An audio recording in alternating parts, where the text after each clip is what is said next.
ഈ ഓപ്പറേഷൻ സിന്ദൂറിന് ശേഷം പാകിസ്ഥാൻ ഇന്ത്യയെ ആക്രമിച്ചത് നുണബോംബുകൾ പടച്ചുവിട്ടുകൊണ്ടാണ്. അനേകം വ്യാജവാർത്തകൾ പാക് സോഷ്യൽ മീഡിയയിൽ അവർ പ്രചരിപ്പിച്ചു. ഇന്ത്യയിൽ കനത്ത നാശം പാക് സൈന്യം വരുത്തി എന്ന തരത്തിലായിരുന്നു ഇവയിലധികം തെറ്റായ പ്രചാരണങ്ങളും. എന്നാൽ ഇവയുടെ വസ്തുത ഓരോന്നായി പുറത്തുവിട്ടുകൊണ്ടാണ് PIBയുടെ ഫാക്ട് ചെക്ക് വിഭാഗം തിരിച്ചടിച്ചത്. പാകിസ്ഥാന്റെ കള്ളപ്രചാരണങ്ങൾ ഏതൊക്കെയായിരുന്നുവെന്നും അതിന്റെ വസ്തുത എന്താണെന്നും നമുക്കൊന്ന് പരിശോധിക്കാം. പ്രേക്ഷകർ ഈ വിവരങ്ങളിലേക്കൊന്ന് നോക്കൂ. അതായത് പാകിസ്ഥാന്റെ നുണബോംബുകളാണ് നമ്മളിപ്പോൾ കാണാൻ പോകുന്നത്. ഇന്ത്യയുടെ മിസൈൽ വേധ പ്രതിരോധ സംവിധാനമായ S-400 പാകിസ്ഥാൻ തകർത്തു എന്നുള്ള ഒരു നുണബോംബാണ് പാകിസ്ഥാൻ പുറത്തുവിട്ടത്. എന്നാൽ അതിന്റെ വസ്തുത എന്താണെന്ന് അറിയാമോ? ഇന്ത്യയുടെ ഏതെങ്കിലും ഒരു S-400 മിസൈൽ പ്രതിരോധ സംവിധാനം പാകിസ്ഥാൻ തകരാറിലാക്കുകയോ കേടുപാട് വരുത്തുകയോ ചെയ്തിട്ടില്ല എന്നുള്ളതാണ് സത്യം.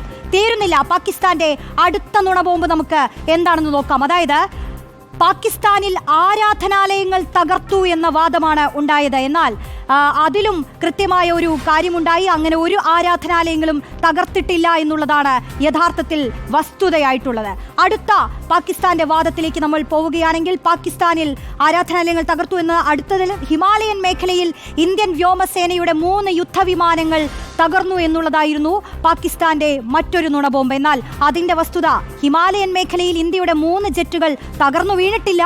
പാക് അനുകൂല എക്സ് അക്കൗണ്ടുകൾ പ്രചരിപ്പിക്കുന്ന ചിത്രം അത് പഴയതായിരുന്നു. ഇങ്ങനെ ഒരുപാട് പഴയ ദൃശ്യങ്ങളും പഴയ ഇമേജുകളും ഒക്കെ ഇങ്ങനെ പ്രചരിപ്പിച്ചുകൊണ്ടാണ് പാകിസ്ഥാൻ ഇന്ത്യക്കെതിരെ ആക്രമണം നടത്തിയത്. പക്ഷെ അതിനെല്ലാം പൊളിച്ചെടുക്കുകയായിരുന്നു. പാകിസ്ഥാൻ പെടച്ചുവിട്ട അടുത്ത ഒരു നുണബോംബ് എന്താണെന്ന് നമുക്ക് ഒന്ന് നോക്കാം. പാകിസ്ഥാന്റെ സൈബർ ആക്രമണത്തിൽ ഇന്ത്യയുടെ പവർ ഗ്രിഡ് തകരാറിലായി എന്നുള്ളതാണ് പാകിസ്ഥാൻ പ്രചരിപ്പിച്ച മറ്റൊരു നുണ.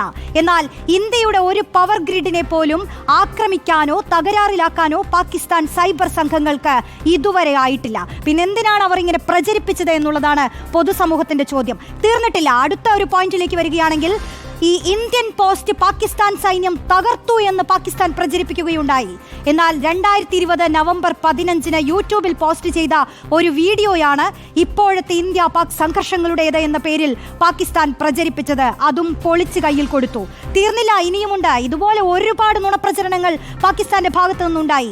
അടുത്ത ഒരു വിഷയത്തിലേക്ക് വന്നാൽ, രാജസ്ഥാനിലെ ജയ്പൂർ വിമാനത്താവളത്തിൽ പാകിസ്ഥാൻ സ്ഫോടനം നടത്തിയെന്ന് വീഡിയോ പ്രചരിപ്പിച്ചുകൊണ്ടായിരുന്നു പാകിസ്ഥാന്റെ സൈബർ ഗ്രൂപ്പുകൾ ഈ സോഷ്യൽ മീഡിയയിലൂടെയുള്ള പ്രചരണം. എന്നാൽ അതിന്റെ വസ്തുത എന്താണെന്ന് അറിയാമോ? ഈ ജയ്പൂർ വിമാനത്താവളത്തിൽ സ്ഫോടനം എന്ന രീതിയിലുള്ള വീഡിയോ പ്രചാരണം അതും വ്യാജമാണ്. പ്രാദേശിക ഭരണകൂടം തന്നെ ഇക്കാര്യം നിഷേധിച്ചതാണ്. ഇങ്ങനെ ഒരുപാട് നുണബോംബുകൾ ഇന്ത്യക്ക് നേരെ പാകിസ്ഥാൻ വിടുകയുണ്ടായി.